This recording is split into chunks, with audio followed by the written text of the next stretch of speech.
Hello, traders. FX Pip Collector here. Today is Wednesday, November 26th, and this is my analysis for the US dollar Swiss, and we're on the daily time frame.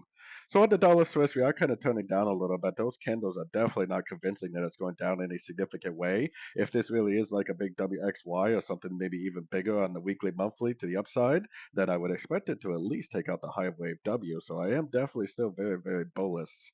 Going down to the 1 hour time frame, I mean, we do not have a breaker structure on the 1 hour to 4 hour time frame. This is my most recent 4 hour structure. I got my Fibonacci retracement on this move from here to here. Price definitely made a possible three-way pullback to the 78% and then reversed back up. And unlike the 15-minute time frame, it definitely did break structure up.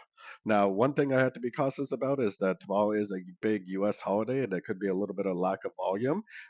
At the end of a three-way pullback, I would normally expect it to go up, but because of the lack of volume that we may be seeing over the next couple of days, it possibly could, kind of go sideways, especially tomorrow for the big US Thanksgiving holiday.